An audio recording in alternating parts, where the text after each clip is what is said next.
بسم اللہ الرحمن الرحیم۔ وہ جائز اور حلال چیز کیا تھی جسے حضور صلی اللہ علیہ وآلہ وسلم نے اپنی بیویوں کی خوشی کے لیے قسم کھا کر استعمال نہ کرنے کا عہد کر لیا تھا؟ اس کی تفصیل ام المومنین حضرت عائشہ صدیقہ رضی اللہ تعالیٰ عنہ کی اس روایت سے مل جاتی ہے، جسے امام بخاری، امام مسلم، امام نسائی اور امام ابو داؤد کے علاوہ دوسرے محدثین نے بھی اپنی کتابوں میں نقل کیا ہے۔ ام المومنین بیان فرماتی ہیں، رسول اللہ صلی اللہ علیہ وآلہ وسلم بالعموم ہر روز نماز عصر کے بعد تمام ازواج مطہرات کے ہاں چکر لگایا کرتے تھے۔ ایک موقع پر ایسا ہوا کہ آپ صلی اللہ علیہ وآلہ وسلم زینب بنت حجش رضی اللہ تعالیٰ عنہ کے ہاں جا کر زیادہ دیر تک بیٹھنے لگے، کیونکہ ان کے ہاں کہیں سے شہد آیا ہوا تھا۔ چونکہ آپ صلی اللہ علیہ وآلہ وسلم کو شیرینی بہت پسند تھی، اس لیے آپ صلی اللہ علیہ وآلہ وسلم وہاں شہد کا شربت نوش فرمایا کرتے تھے۔ مجھے اس پر رشک لاحق ہوا اور میں نے سودا رضی اللہ تعالیٰ عنہ، حفصہ رضی اللہ تعالیٰ عنہ اور صفیہ رضی اللہ تعالیٰ عنہ سے مل کر یہ طے کیا کہ ہم میں سے جس کے پاس بھی آپ صلی اللہ علیہ وآلہ وسلم تشریف لائے وہ آپ صلی اللہ علیہ وآلہ وسلم سے کہہ کہ آپ صلی اللہ علیہ وآلہ وسلم کے دہن مبارک سے مغافیر کی بو آتی ہے۔ چنانچہ جب آپ صلی اللہ علیہ وآلہ وسلم اپنی ان بیویوں کے پاس تشریف لائے تو سب نے یہی بات کہی کہ آپ صلی اللہ علیہ وآلہ وسلم کے منہ سے مغافیر کی بو آتی ہے۔ اس پر آپ صلی اللہ علیہ وآلہ وسلم نے فرمایا، میں نے زینب رضی اللہ تعالیٰ عنہ کے ہاں شہد پیا تھا، آئندہ نہیں پیوں گا۔ حضرت عائشہ رضی اللہ تعالیٰ عنہ بیان کرتی ہیں کہ میں نے یہ تدبیر حضور صلی اللہ علیہ وآلہ وسلم کو زینب رضی اللہ تعالیٰ عنہ کے ہاں زیادہ دیر تک ٹھہرنے سے روکنے کے لیے اختیار کی تھی، جو کارگر ثابت ہوئی، لیکن ساتھ ہی قرآن کی یہ آیتیں بھی نازل ہو گئیں۔ ترجمہ: اے نبی، جس چیز کو اللہ نے آپ کے لیے حلال کر دیا ہے اسے آپ کیوں حرام کرتے ہیں؟ کیا آپ اپنی بیویوں کی رضامندی حاصل کرنا چاہتے ہیں؟ اور اللہ بخشنے والا رحم کرنے والا ہے۔ حضرت عائشہ رضی اللہ تعالیٰ نے جو تدبیر اختیار کی تھی اور مغافیر کی بو جو ذکر مختلف ازواج مطہرات نے کیا تھا وہ خلاف واقعہ یا جھوٹ نہ تھا۔ مغافیر ایک قسم کا پھول ہے جس میں کچھ پسند بو ہوتی ہے۔ اگر شہد کی مکھی اس سے شہد حاصل کرے تو اس میں بھی اس بسانت کا اثر آ جاتا ہے۔ دوسرا یہ بھی حقیقت ہے کہ حضور صلی اللہ علیہ وآلہ وسلم کا مزاج نہایت نفیس اور آپ صلی اللہ علیہ وآلہ وسلم کی طبیعت بڑی لطیف تھی، اور آپ صلی اللہ علیہ وآلہ وسلم کو یہ بات کسی طور پر گوارا نہ تھی کہ آپ صلی اللہ علیہ وآلہ وسلم کے سانس میں کسی قسم کی بدبو پائی جائے۔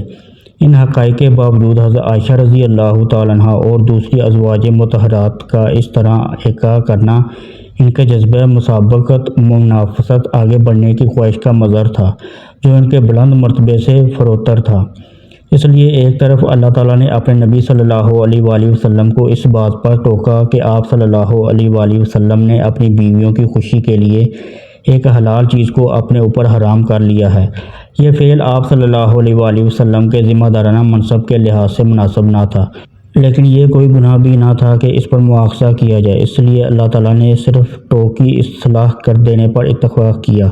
دوسری طرف ازواج مطہرات کو بھی اس بات پر متنبہ کیا گیا کہ انہوں نے ازواج نبی صلی اللہ علیہ وآلہ وسلم ہونے کی حیثیت سے اپنی نازک اور لطیف ذمہ داریوں کا احساس نہ کیا اور اللہ کے رسول سے ایسا کام کروایا جس سے ایک حلال چیز کے حرام ہو جانے کا امکان ہوتا ہے۔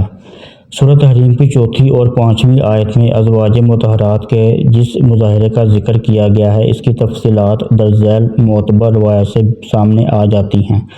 حضرت عبداللہ بن عباس رضی اللہ تعالیٰ عنہ بیان کرتے ہیں کہ میں مدت سے اس فکر میں تھا کہ حضرت عمر رضی اللہ تعالیٰ عنہ سے پوچھوں کہ رسول اللہ صلی اللہ علیہ وآلہ وسلم کی بیویوں میں سے وہ کون سی 2 بیویاں تھیں جنہوں نے حضور صلی اللہ علیہ وآلہ وسلم کے خلاف جتھا بندی کی تھی، لیکن ان کی ہیبت کی وجہ سے میری ہمت نہ پڑتی تھی، لیکن حج سے واپسی کے ایک سفر پر انہوں نے وضو کراتے ہوئے مجھے موقع مل گیا اور میں نے یہ سوال پوچھ لیا۔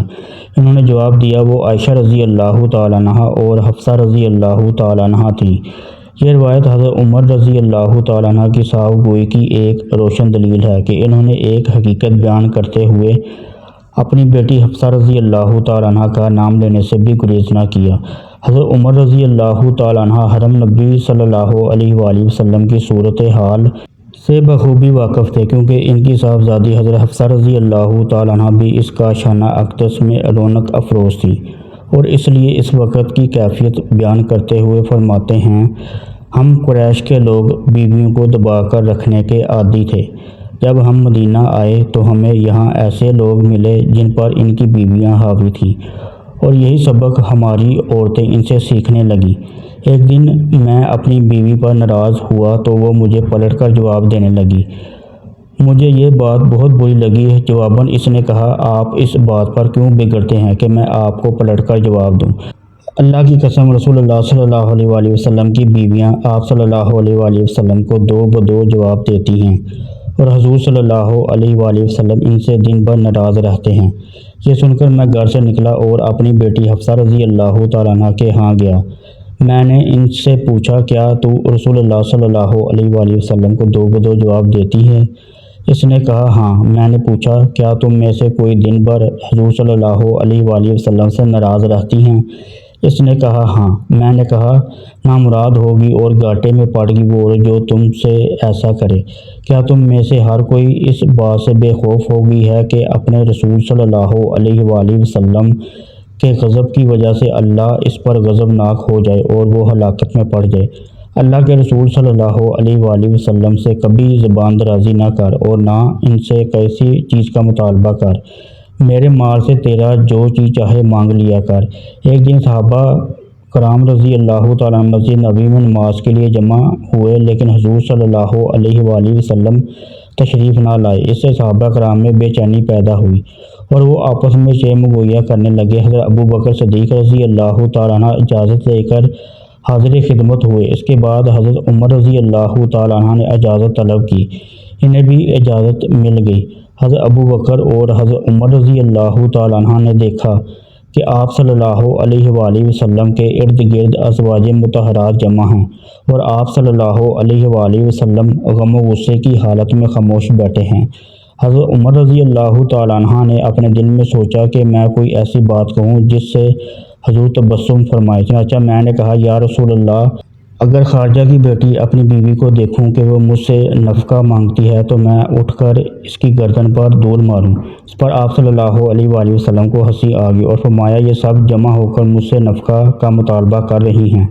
اس پر حضرت ابو بکر صدیق رضی اللہ تعالیٰ عنہ نے اٹھ کر اپنی بیٹی عائشہ رضی اللہ تعالیٰ عنہ کو ڈانٹا اور کہا: تمہیں معلوم ہے کہ حضور صلی اللہ علیہ وآلہ وسلم اپنی بیویوں سے کوئی چیز چھپا کر نہیں رکھتے، اس لیے خبردار، آپ صلی اللہ علیہ وآلہ وسلم سے کوئی ایسی چیز نہ مانگنا جو آپ صلی اللہ علیہ وآلہ وسلم کے پاس نہ ہو۔ اپنی ضرورت کی چیز مجھ سے مانگ لیا کرو۔ اس طرح حضرت عمر رضی اللہ تعالیٰ عنہ نے بھی اپنی بیٹی حفصہ رضی اللہ تعالیٰ عنہ سے یہی بات کہی۔ اس کے بعد یہ دونوں اصحاب تمام امہات المومنین کو سمجھاتے ہوئے واپس چلے گئے۔